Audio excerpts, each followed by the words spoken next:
गुरुर्ब्रह्मा गुरुर्विष्णुः गुरुर्देवो महेश्वरः गुरुः साक्षात् परं ब्रह्म तस्मै श्री गुरवे नमः. Om Om Om. In Gita, 5th chapter, we were discussing the 17th shloka. Tad buddhaya. In between we had lot of disturbances. Even now I have, but anyway, today I am somehow managing it. Tad buddhayas tadatmanah tannishthas tatparayana gacchantya punaravrittim jnana nirbhuta kalmashaha. Okay. Tad buddhayah we have told, we discussed. Tad atmanah we have discussed. Tannishta also in a way we discussed. We'll say little more about that. Tannishta. For this Shankaracharya says, Nishta. See, according to context he gives a different meaning. But here he gives Tannishta as something different. Tannishta, staying in it. Tannishta means just staying in it. How staying? Oh my God.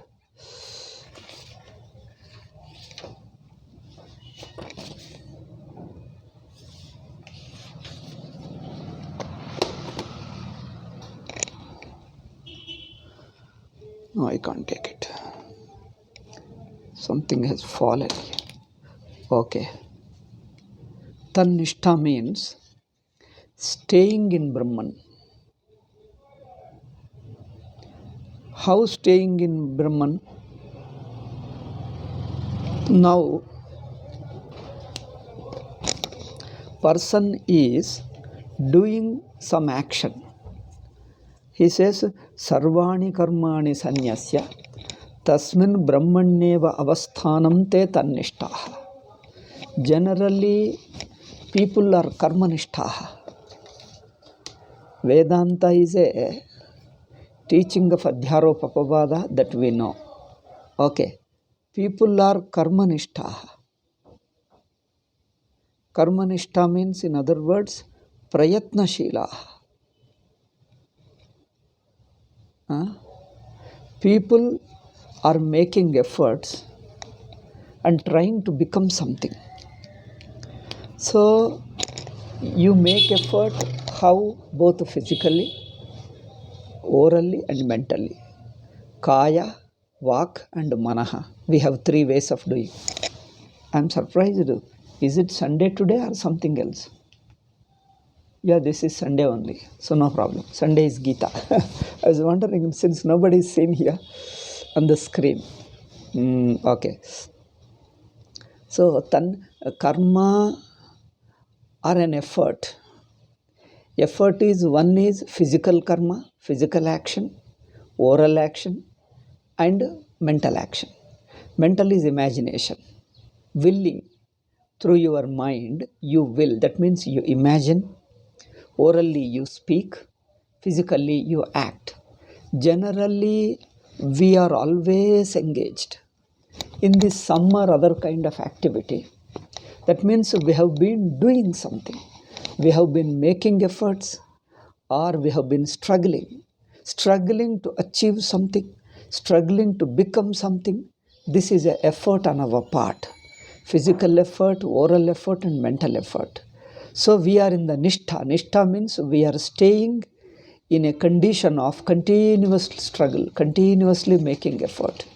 A continuous effort is the condition in which we are staying. He says here, Bhagavan Krishna says, Tan nishtha.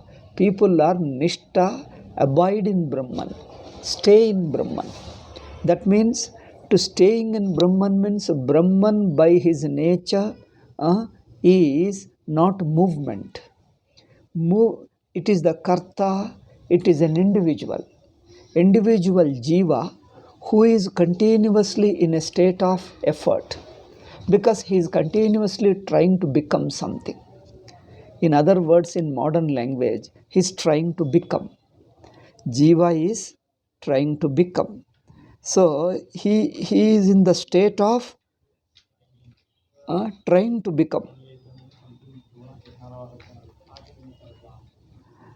By negating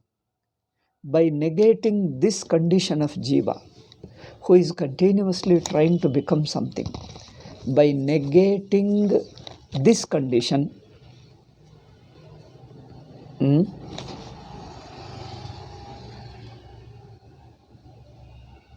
he stays in Brahman. Because Brahman is without any movement. Movement means without trying to become. Because Brahman is something where all becoming concludes, because he is infinite. What is infinite? There is no movement. There is no trying to become. Any trying to become implies your dissatisfaction, your unhappiness, your lacking in something, inadequacy. You want to become something. That wanting to become implies an inadequacy, an insufficiency, a limitation in me. But here he transcends that. Transcending means he understands that he is no more a jiva who is identified with the body, mind and sense organs. One who identifies with the body, mind and sense organs, what happens? That is the condition, the jiva condition makes him to hanker after something, struggle after something, seek something, desire something, and continuously making effort to achieve something, to become something. He becomes free from that. You see, all jivas are running after something, restless, just don't know, not finding any peace.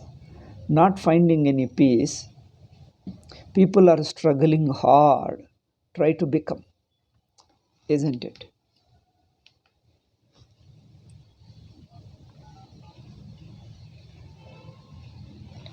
Therefore, tannishthah sarvani karmani sanyasya. He gives up all the karmas. How do you give up? Sarvani karmani sanyasya. When Shankaracharya says giving up all karmas, people think start giving up one by one. It is not one by one. By giving up one by one karmas, you want to transcend. Because all karma means, see, it is an expression of sarvani karmani. All karma implies kartrutvam only. All karmas implies the very kartrutvam, the very doership, the very agency of action, the agent of action. That I am an agent of action, I am subject to doing something. I do because I am helpless. See how in your waking state, as you wake up, you are active. That means I am an individual. Both your mind is imagining, orally you are speaking or physically acting. There is a continuous seeking, trying to become something. This trying to become itself is the very nature of jiva. Because the very jivatvam itself is just unacceptable to me. Therefore, as long as I am jiva, I try to become something. Now, this trying to become is the very nature of jiva. It is natural to jivahood.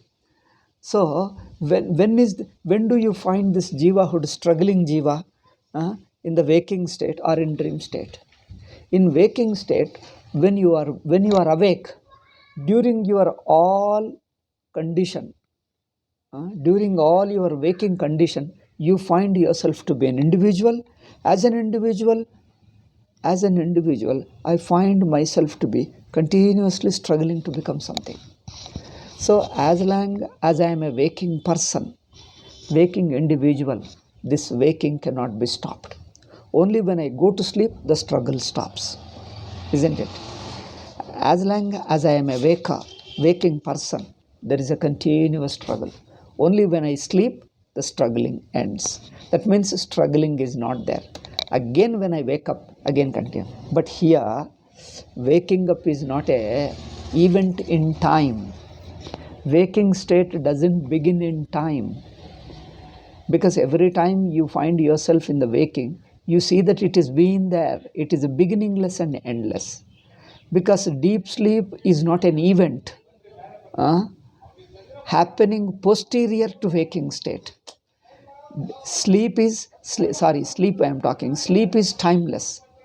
Sleep is timeless. It is not happening in the sequence of waking time.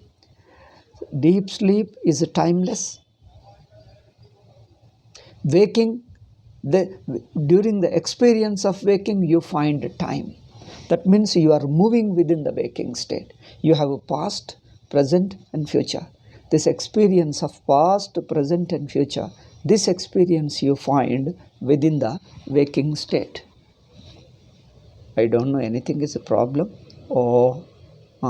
But internet is on. I don't see anybody. Anyway, I record the talk and leave it. If anybody is interested, may listen. No, at the moment, I don't see anybody on the screen. So the struggling is there. What I mean to say is, as a jiva, struggling is inevitable. When you are free from jiva, no struggle at all. You are already free. So these are the two different levels. At one level, as long as you are a waking person, as long as you are a jiva, you are a karta. As a karta, as an individual, struggle is inevitable. And then when you transcend jivatvam, like in deep sleep, you are already free. So transcending jivatvam is not a result of some karma. It is not a condition you are going to reach at some point of time. So the freedom from karma is not something you achieve as an individual. One point, as an individual, you don't become free from karma. As a jiva, as an individual, you don't become free from karma, because it is the very nature of jiva to struggle, to continuously make effort, to try to become. Okay? As an individual, jiva, transcending karma and remaining beyond karma is not possible. As long as jiva, you are struggling, you are working, you are making efforts, continuously you are working. So, and it is inevitable, you can't escape. Therefore, transcending karma or giving up karma or sannyasa, which Shankaracharya calls, is not a state which jiva achieves by effort. Jiva does not achieve this akarma, sarva karma sannyasa by effort. Okay? Sarva karma sannyasa. Shankara uses a normal term of sarva karma sannyasa. This is not understood. Sarva karma sannyasa. Jiva does not achieve sarva karma sannyasa as a state by his effort. This is what I want to say. What I want to communicate is that transcending karma or becoming free from any effort, you cannot achieve that as a jiva, because it is the very nature of jiva to continuously make effort. As long as you are jiva, effort is inevitable. It is choiceless in a way, because the struggle is continuously there, choiceless. You have no choice, because jiva by his very nature is incomplete. And as a jiva, as an individual, it is inevitable. The struggle goes on endlessly. The struggle goes on endlessly. It is inevitable. You can't do anything. Then only thing is, then to be free from karma, what to do? Three things I am talking. To be free from karma is not a state to be achieved. It cannot be achieved by karma. And it cannot be achieved by you being a jiva. Being a jiva, one. Okay? One is being a jiva. Two, by effort. Okay. Three, a state of jiva, an achievement of jiva. it is not being free from karma, is not a state which jiva is going to achieve. It is not a state of jiva. That means 3 points you have to say. As long as you are jiva, that is karta bhokta, as long as you are an individual identified with the body, mind and sense organs, karma is inevitable. Struggling is inevitable because you are an individual, an incomplete individual, an inadequate individual. So there will be a continuous effort to become. As long as there is a becoming, sense of becoming, transcending karma is impossible because you are continuously, choicelessly, you are forced to do. You are forced to do something. Even if you avoid doing something, even that is a will. Whether you do something is a will, you avoid doing something is also will. So there is a continuously will is operating. You have no choice but to choose. Choice is choiceless. I think if you like this kind of rhyming words, I'm never fond of those words. I don't use, though I can use, I don't. I'm not interested. So you have no choice in choosing. That means choosing must be done. You have to make a choice. It is inevitable. That means continuously you are operating will, continuously you are an individual, and continuously you are struggling. You are making effort. So, as a jiva, you can't achieve a state of freedom from karma. Then that too, that freedom from karma cannot be achieved by effort. Third thing is, it is not a state which jiva is going to achieve. Then what is it? Very negating the jivahood. Once you negate the jivahood, you cease to be as an individual, then your effort will go away. And what you call freedom from karma or effortlessness, a natural state, is natural state. Natural state is natural alone. It is choiceless. Therefore, to be free from karma is your nature, and it is choicelessly your nature. You are choicelessly akarma, karma rahita, when you look at yourself and turn to yourself and discover that you are already free. Like in deep sleep. In deep sleep, you are no more an individual. There is no time and place. You are not an individual. You don't exist in time and place. You are not struggling to become something because there is nothing other than you. You are free from your individuality, and there is nothing other than you, and there is no effort on your part. You have transcended the very effort. Therefore, the struggle, you can transcend the struggle only when you transcend your jivatvam, your jivahood. That how do you transcend the jivahood? Jiva cannot transcend the jivatvam. This is a very interesting thing, you see. As a jiva, I make effort. So, jiva uses his will. He works hard as a karta, bhokta, jnata. He chooses. He uses his will. He does some action. Then you do some action, you will get some phalam, some result of your action. As a result, you will reach some situation, some condition, either physical condition, social condition, economic condition, or you go to the other world and somewhere. This all that you get is only this much. Therefore, karma cannot remove your kartrutvam. Karma cannot remove your sense of individuality, your jivahood. So therefore, karma is useless here. That's why Vedanta says, karma will not release you from the bondage of samsara.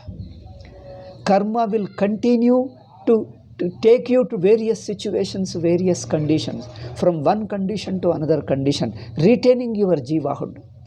Retaining your jivahood, or as a jiva, you will be working hard and moving from one condition to another condition, one situation to another situation. You may have a slightly better situation, better condition, but you won't be free from very jivahood by no amount of effort, whether worldly effort or religious effort or occult effort.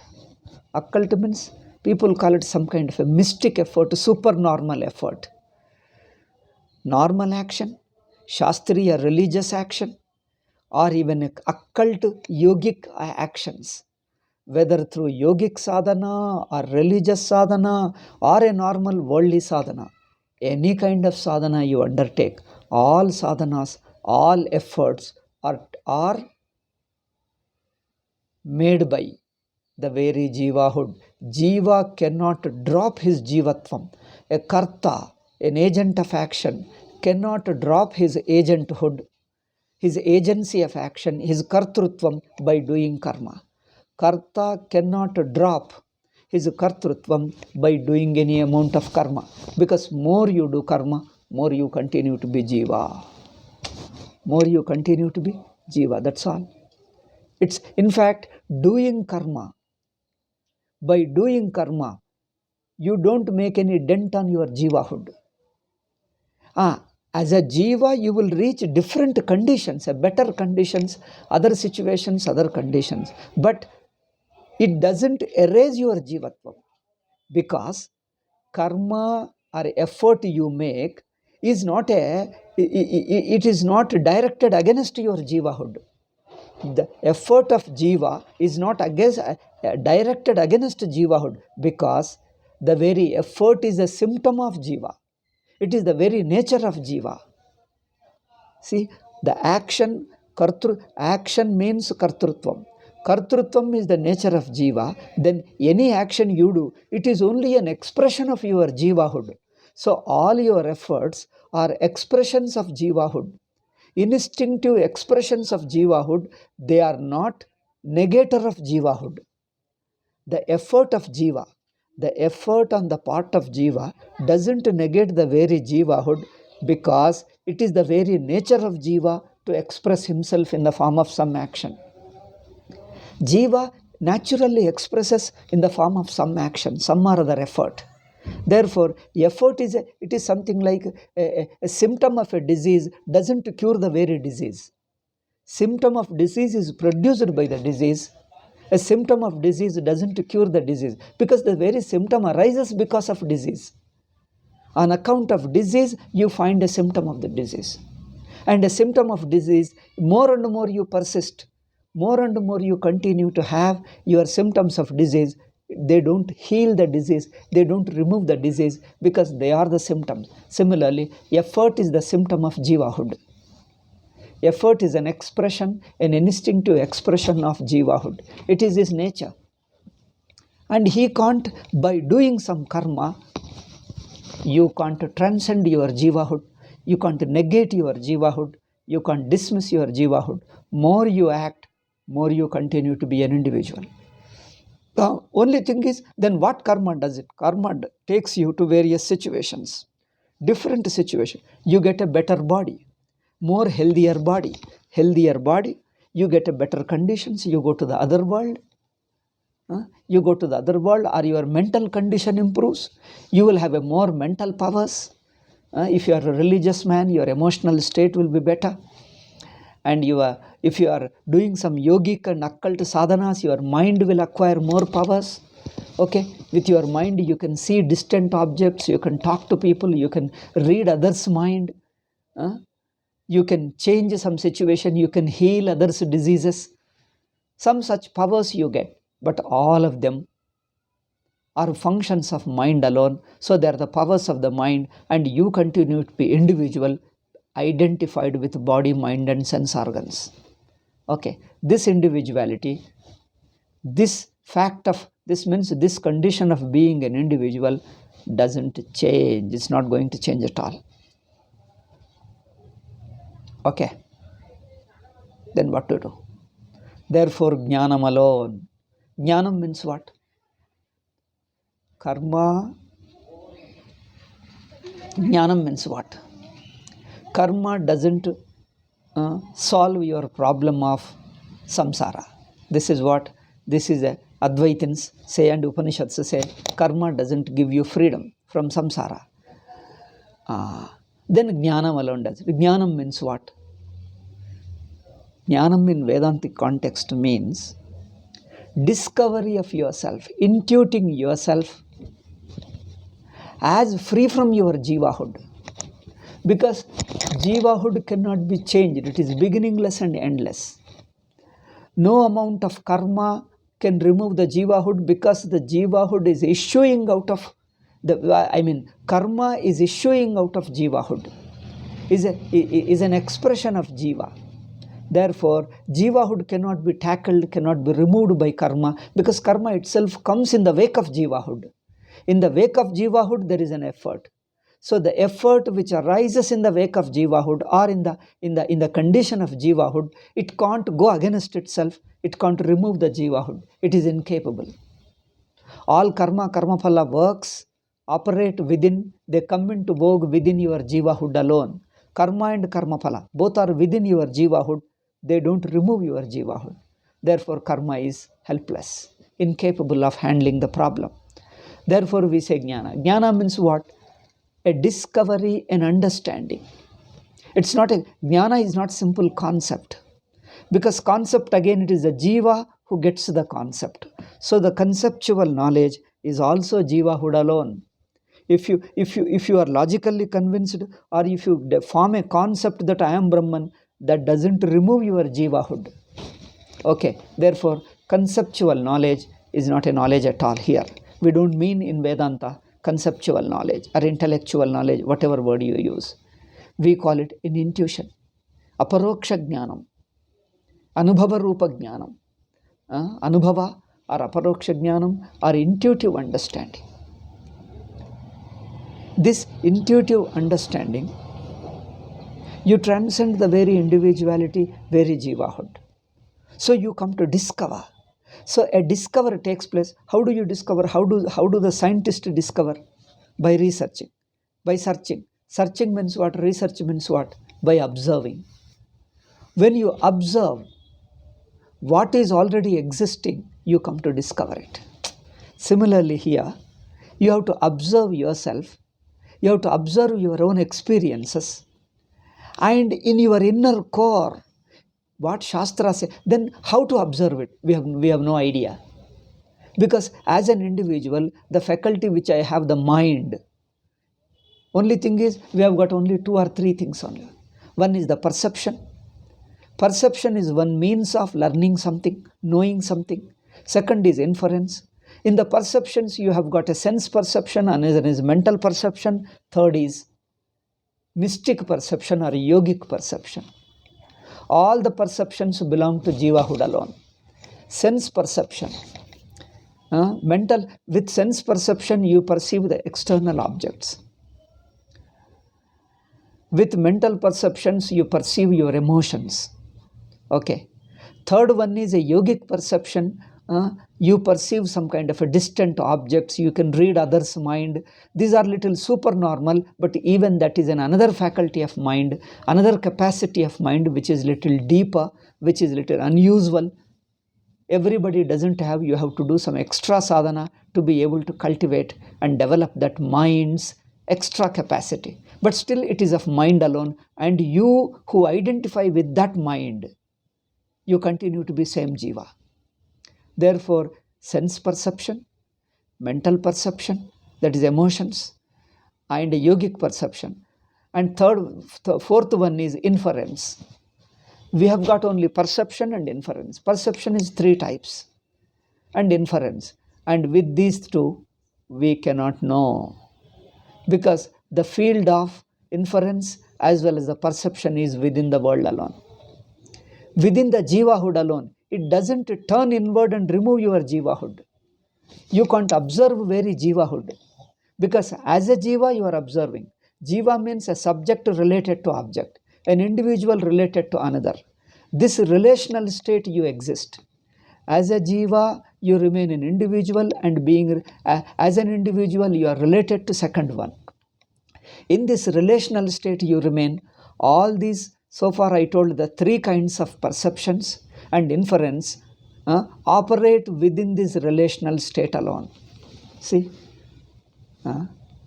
It's a very fun of it. It's a very interesting point. Whether it is a sense perception or mental perception or yogic perception. So these 3 kinds of perceptions operate within you, within your relationship as a jiva related to the world. So within this relational condition, relational state alone, these perceptions operate. Therefore, they can't transcend the very relational state. But the relational condition of subject and object and the karta, I mean jiva and the world, This relational state is jiva. So no perception can help you to transcend the very relational state, because all these three kinds of perceptions operate within this relational state alone. Inference also operates within this relation alone. Therefore, neither perception, three kinds of perception, nor inference can help you to transcend the very relational state of subject-object. Subject-object duality you can't transcend by perception and inference. Therefore, all the means we have at our disposal are incapable of helping you to transcend your jivahood or transcend your samsara. Therefore, he says only jnanam. Yes, I understood jnanam, but even these perception and inference are the means of knowledge. True, even these means are helpless, because they have got a limited function. They function at another level. No doubt, they are the means of knowledge. They produce knowledge, but they produce knowledge at a different level. Between subject and object level, perception, three kinds of perception. Sense perception produces knowledge about the things which can be perceived through sense organs. What sense organs can perceive? Only that knowledge they produce. Beyond that, they can't. Sense organs cannot tell you what is the emotion. Only mental perception, that is the mind, directly perceives the emotions which sense organs fail to perceive. Sense organs means, why fail? Because sense organs cannot perceive. Not fail, sense organs cannot perceive, because it is there beyond reach, beyond the reach of sense organs. But the normal mental perception, it perceives your various emotions, emotional conditions. But there is a yogic perception which is much more than the mental perception. Yogic perception is still higher level. It can perceive something distant objects and read others' mind. It can read the future. It can read the remote past. Okay, all these things it can read. It can read what is within the earth. Underground it can read. It can read what is there somewhere in the sky, somewhere in the planet also it can read. Go distance and read. So it travels beyond the body, and that your yogic perception can read. Yet, even that yogic perception operates within subject-object duality only. The relational condition alone. That relational is jiva and the world. It is another level of mind alone. Within the relationship of subject-object, you are not transcending that. Therefore, inference also works within time, space and relations alone. Within the relations alone. Now, transcending the jivahood means transcending the subject-object relation. The existing faculty of perception and inference don't work. They are incapable. Then you need another way. Shastra teaches you there is another way of observation. What is that? You have experiences. Shruti teaches you to watch your experiences. This is Vedanta Vichara. You do Vichara. Vichara means observation. Vichara means examination. Examination in the line, in the way as the Shruti or the Shastra guides you. Shastra leads you, guides you, points out. First it points out your universal experience of wakefulness, dream and deep sleep.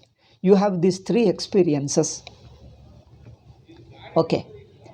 And these experiences, it asks you to watch.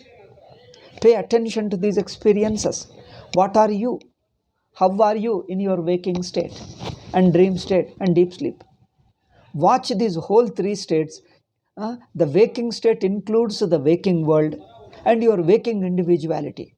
Waking individuality, waking body, mind and sense organs, and the waking world, time and place, all this is included in your waking state.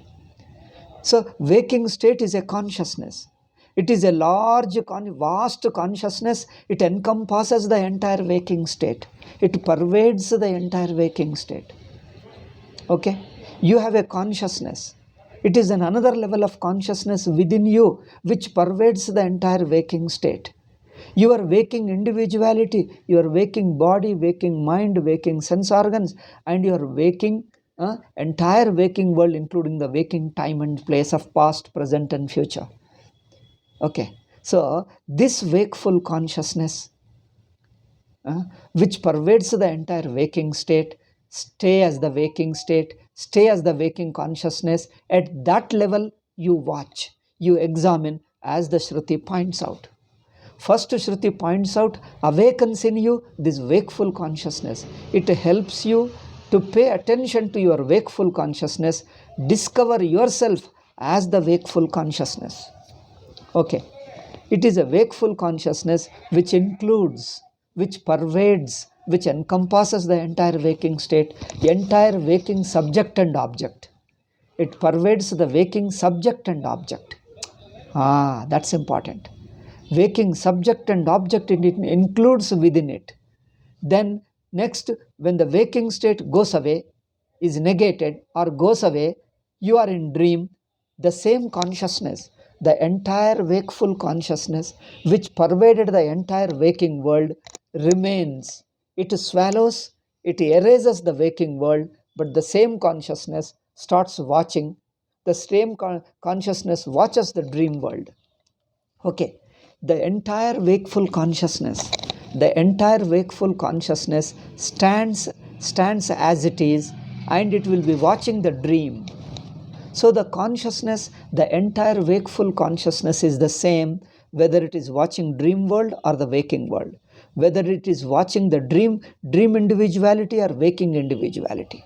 It is common to both. This consciousness, the large consciousness, which pervades the entire waking state, it remains as a bottom. It remains at the bottom of the entire waking state. It is like a screen on the TV, in a TV screen on which the various pictures appear. All the pictures, so the TV screen is at the bottom of all the various pictures that you see in the TV. Similarly, wakeful consciousness is at the bottom, is the screen underlying all the wakeful experiences. Waking subject and object, waking time, waking place, waking condition, everything. Therefore, that wakeful consciousness, a large consciousness, all pervasive consciousness, is not one of the objects within the waking world. It is not one of the objects within the waking world because it pervades the entire wakeful conscious, entire waking state. So you have recovered, you have come to a stage of pervading the entire waking state, and you are not part of waking state. And that bottom, the underlying entire waking state, the consciousness which underlines the entire waking state, continues to exist when the waking world, waking state is erased. Waking state is erased, it continues to be at the bottom, underlying the entire dream state. It pervades the entire dream state also. So it pervades the entire dream state. Dream state and waking state, they replace each other, but the common to both of them is the consciousness. Okay, so here what we do is we watch our experiences. It is not a karma. In watching your experiences, you come to see what goes out of you and what remains naturally, what remains unnegatable, unvariable, what is invariable in your experience, what is variable. Waking as an entire state varies. Varies means it changes. Replaced by dream. Dream is replaced by waking. They mutually replace each other. But there is one common consciousness which lies at the bottom of the three. It remains invariable. Consciousness remains unchanging. And when both the states are not there, neither waking state nor dream state, the same consciousness stays as it is. It just stays itself. That is called a deep sleep. Deep sleep is when you negate each other, when the waking and dream replace each other, negate each other, the underlying consciousness just remaining itself without any state, without neither waking. I mean, it is free from waking and dream state. So it is neither experiencing waking state nor the dream state. It remains itself. because that all-pervasive consciousness is free from duality. It is underlying the entire waking state. It is not a part of the waking state. This you watch. Shruti, Vedanta helps you to watch this experience. You have another level of experience in you. You have another level of existence in you, another level of consciousness in you, which is not a part of the waking state, but it pervades the entire waking state, and it also pervades the entire dream state. Itself remains untouched by them. When both the states mutually exchange or mutually dismiss, waking dismisses dream, replaces dream, dream replaces the waking. Both of them simultaneously negate each other. You stand as consciousness. So this consciousness is free from any duality. The Shruti only points out how to watch. Therefore, Jnanam means observing, examining, watching. How to examine?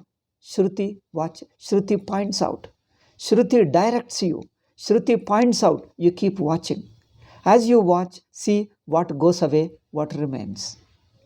All that goes away, what remains itself, surfaces on its own. It illumines on its own. So this is a discovery. Therefore, Vedanta says Jnanam alone is the means of moksha, is a means of transcending your individuality. Here he says Tannishtha. You abide in that Atma. You stay as your Atma. You don't stay as a jiva in the karma. As a jiva, you stay in the karma. You stay in relational condition. As a jiva, you stay in relational condition. Then the relational is karma and experience, both. Karma and experience and knowledge. The relational can be understood in three ways. One is a relation through knowledge, that is a jnata gneyam, knower-known relationship. Relationship as a karma, doer and doing. A karta does the karma. And then as an experiencer, you are experiencer and experiencing pain, pleasure, happiness, unhappiness, all these various experiences. So as a jiva, in your relational state, you are either a jnata or karta or bhokta. But Vedanta helps you to watch. By watching, you watch at another level. How to transcend to another level, Shruti points out. Vedanta or Guru or Shastra points out to watch at what level. When you watch at another level, you transcend your individuality. A relational individuality means a relational state in you. You are no more a relational state, you remain a non-relational state. A pure consciousness which is all-pervasive, there is no relational of subject-object. It is not a relational state of doer and doing. It is not a relational state of experiencer and experienced. It's not a state of knower and the known. It is self-existence. Okay. Pure consciousness staying on its own. So this, a state, a self in you, means a core in you which has already transcended your jivahood, your individuality, your agent of action, your agency of action, you already transcended. Therefore, being free from jivahood is a choiceless fact at one level. Being free from jivahood is your essential nature. It is a fact. You are not going to achieve it. You only come to see it. You only come to discover it. Okay. So at another level, if you look at your Atma level, you are already Brahman, you are already free, you don't have to do anything. It is choiceless fact. But as a jiva, your karma is choiceless, duality is choiceless. Your relational life is choiceless. When you transcend jivahood, your Brahmatvam is choiceless. See, two are different levels, they are self-existing facts. But Brahman is a self-existing fact, but Jivatvam is not self-existing fact. You can only say it is instinctive and natural. It's not self-existing because it is a variable, it can be negated. Jivahood can be negated, therefore you can't call it a self-existing, self-shining. Atma is self-existing, the witnessing Atma is self-shining. Therefore, you watch. Vedanta helps you to watch, guides you, leads you how to watch. It points out. Therefore, here two things are required. Teaching should be a right teaching, right prakriya, right method of teaching. It should help you to, it should guide you, it should point out in a right way. If it points out wrongly, then you won't be able to understand. Second probable defect is if the mind is pure enough. Pure means it is detached from the external world. But generally, people are interested in doing something and achieving something. Experiential people want. So, as a jiva, you try to do something, you try to get some experiences, either worldly experiences, religious experiences, or occult experiences, mystic experiences. But if you are fond of these experiences, then you won't be able to watch where Vedanta is pointing out. If you discover detachment, vairagyam for these other sense level, experiences of sense organ level, mind level, and yogic level. When you become detached from this, your mind turns inward, it becomes introspective. Such an introspective mind combined with vairagyam, it is vairagyam alone helps you, is required. If you have it, you can watch your wakeful consciousness, the waking state, deep sleep, deep sleep. So these things you will be able to watch only when you have a vairagyam, detachment, self-control and all that. Therefore, the bhakti and other religious sadhanas are useful here. Selflessly, if you follow the religious sadhana, it helps you to gain certain purity of mind, a detached mind, unprejudiced mind. And that mind can listen to Vedantic teaching and can discover. Okay, therefore, Vedantic teaching is pointing out. You have to just to pay attention. What goes away from my experience and what remains unnegatable in you. What part of you is unnegatable? And that part is self-existing. What is negatable anyway was not you. It was wrongly taken to be myself. That mistaken identity gets corrected. Negation means correction. The mistaken identity as an individual, that individuality is an identity, is a notion. Notion, a wrong identity, or a notion. The notion gets corrected when you turn inwardly, look at yourself as consciousness, you are not an individual. That's all. By your very nature, you are free from individuality. So therefore we call it self-observation. Self-examination is vichara. Vichara is the sadhanam that produces jnanam. Jnanam means an intuition, a discovery. It produces a discovery, an understanding.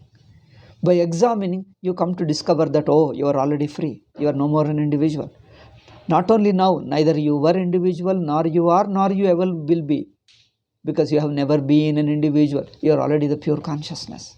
Self-existing, infinite consciousness, encompassing everything, excluding nothing. Including everything and excluding nothing. Okay, this discovery is a jnanam. Therefore, tan nishtha, when you discover, you transcend your karma state of jivahood, you are free. Therefore, tan nishtha tat parayana. Next word, tat parayana. Tat parayana means not only you stop all your karmas and stay as a Brahman, tat parayana. You understand that is the final goal. Once you discover that, there is nothing more to discover. All efforts, all reaching, all hard working, everything comes to an end. You are full and complete tat parayanam. You understand that alone is a final truth, absolute truth and infinite fact, infinite truth. Therefore, tat parayana. So, for this, as we discussed, jnana nirdhuta kalmasha. Because how do you do that? By negating, by correcting your misunderstanding, which is adhyasa, which is a wrong notion. Jnana nirdhuta kalmasha. Kalmasha is papa, punya, karma. All these are kalmasha, the defects are defects. These defects can be corrected only by right understanding. Therefore, jnanam is the right understanding. With the help of vichara, you gain the right understanding and you correct your individuality, ajnanam and everything. Gacchantya punaravrittim. You discover as a nature, such nature of you, which is subject to neither going and coming. Punaravritti means going and coming is punaravritti. So, apunaravritti, you stay in that Swarupam, which is not subject to coming and going, means it is free from movement. The going from condition to condition, situation to situation is Jiva. That is samsara. Moving from various condition to condition. But here you transcend all time, place, relations and everything. So therefore you will not be moving from condition to condition because it is beyond all conditions, it is infinite. It is absolute. Therefore, Gachanti Apunaravrittim. They understand, they come to discover a Swarupam, a nature which is free from coming and going, achieving and losing, reaching and leaving. You reach it and you lose it. You don't reach and lose it. It can be neither lost nor it can be newly acquired. Neither you acquire nor you can lose it. It is self-existing. Beyond your efforts, it is it.